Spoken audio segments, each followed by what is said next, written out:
Assalamu alaikum. Good morning, my dear beloved students. I hope you are safe and sound today. By mercy of Allah, I'm keeping good today. Now let's get started our lesson. চলো আজ আমাদের পাঠ শুরু করি। আজ আমাদের পাঠের বিষয় হলো রাইট ফর্ম অফ ভার্বস অর্থাৎ ভার্বের সঠিক রূপ। কোন ভার্ব কোথায় কি নিয়মে বসে সেটা আমরা জানার চেষ্টা করব। ওকে, তাহলে আমরা শুরু করতে যাচ্ছি রুল 21 থেকে। এটা অনেক ইম্পর্টেন্ট, অনেক গুরুত্বপূর্ণ, কারণ এটা বিভিন্ন এক্সামে আসে, বিভিন্ন জব পরীক্ষায়ও এটা আসে। ওকে, তাহলে আমরা শুরু করি রুল 21 থেকে। Okay, please listen to me, pay to my word.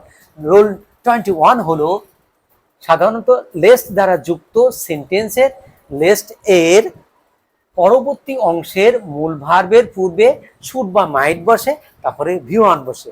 তাহলে রুল 21 হলো সাধারণত লেস্ট দ্বারা যুক্ত সেন্টেন্সের লেস্টের পরবর্তী অংশের মূল ভার্বের পূর্বে শুড বা মাইট বসে, তারপরে ভিউ অন বসে। অর্থাৎ লেস্টের পরবর্তী যে অংশটা থাকবে সেই অংশের সাবজেক্টে পরে শুড বা মাইট বসবে, তারপরে মূল ভার্বে প্রেজেন্ট ফর্ম হবে।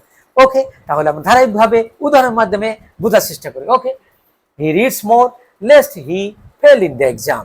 তাহলে দেখো এখানে হি রিডস মোর এ একটা অংশ, he fell in the exam এ একটা অংশ। তাহলে লেস্টের পরবর্তী অংশ হলো he fell in the exam. তাহলে আমরা প্রথম অংশটা একইভাবে লিখবো কারেক্ট সেন্টেন্সে। হি রিডস মোর, সে অধিক পড়াশোনা করে, তারপরে লেস্ট লিখলাম, তারপরে সাবজেক্ট বসলো, তারপরে শুড বা মাইট বসবে, আমরা এখানে শুড ইউজ করতে পারি, তারপরে হি শুড, তারপরে মূল ভার, তারপরে বাকি অংশ। ওকে, তাহলে কারেক্ট সেন্টেন্স হলো হি reads more lest he should fail in the exam. এই সেন্টেন্সের অর্থ হলো যে সে অধিক পড়ে যাতে সে পরীক্ষায় ফেল না করে।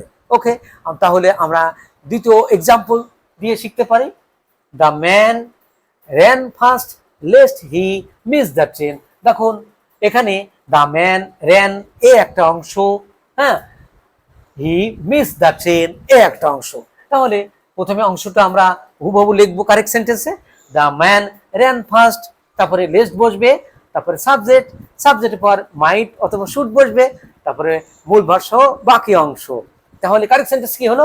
The man ran fast lest he might miss the train, অথবা লেখা যায় the man ran fast lest he should miss the train। এই সেন্টেন্সের অর্থ হলো লোকটি দ্রুত দৌড়ায় যাতে সে ট্রেনটি মিস না করে। ওকে মাই ডিয়ার স্টুডেন্ট, তাহলে আমরা জানতে পারলাম যে লেস্ট দ্বারা সেন্টেন্স যুক্ত থাকলে লেস্টের পরবর্তী যে অংশটা হয় সেই পরবর্তী অংশের সাবজেক্টের পর শুড বা মাইট বসে, তারপর মূল ভার্বে প্রেজেন্ট ফর্ম হয়, তারপরে বাকি অংশ বসে।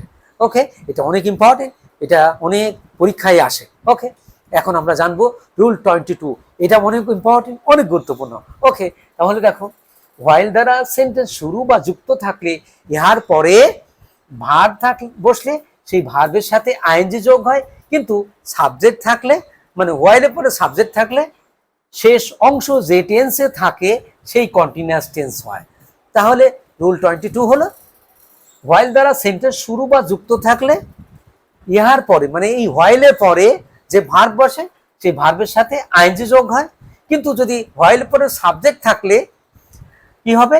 শেষ অংশ যে টেন্সে থাকে সেই কন্টিনিউয়াস টেন্স হয়। তাহলে আমরা উদাহরণের মাধ্যমে ভালোভাবে আরো বুঝতে পারবো। ওকে, তাহলে দেখো প্রথম উদাহরণটা হলো while rain I ran towards home.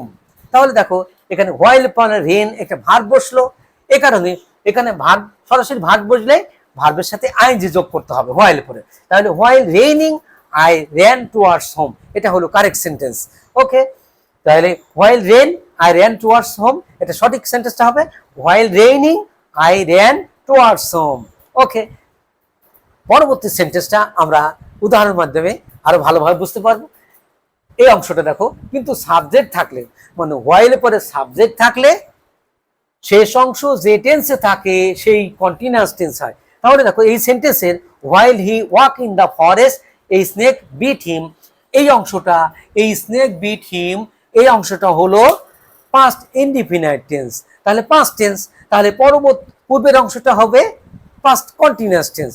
তাহলে আমরা সেটাই জানলাম যে শেষ অংশ যে টেন্সে থাকে সেই কন্টিনিউয়াস টেন্স হয়। তাহলে শেষ অংশ আছে পাস্ট ইনডিফিনাইট টেন্স, এই কারণে এটা পূর্বের অংশটা হবে পাস্ট কন্টিনিউয়াস টেন্স। আর আমরা জানি যে পাস্ট কন্টিনিউয়াস টেন্সে গঠনপ্রণালী সাবজেক্ট পরে ওয়াজ বা আর বসে, মূল ভার্বের সাথে আইএনজি যোগ হয়। এই কারণে কি হবে, হোয়াইল হি ওয়াজ ওয়াকিং, দেখো হি বসলো, তারপরে মূল verb was, helping verb was were বসলো, তারপরে মূল ভার্বের সাথে আইএনজি, তারপরে in the forest a snake bit him.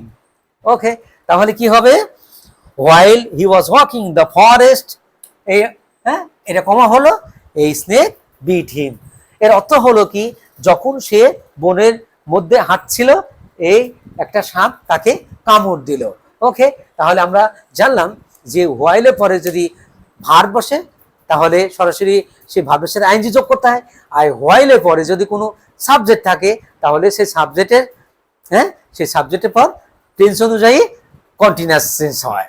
Okay my dear student, I hope that you have understood clearly. Thank you everybody, thank you all. তোমরা ভালো থাকবে, সুস্থ থাকবে এই কামনায়। আল্লাহ হাফিজ, আসসালামু আলাইকুম।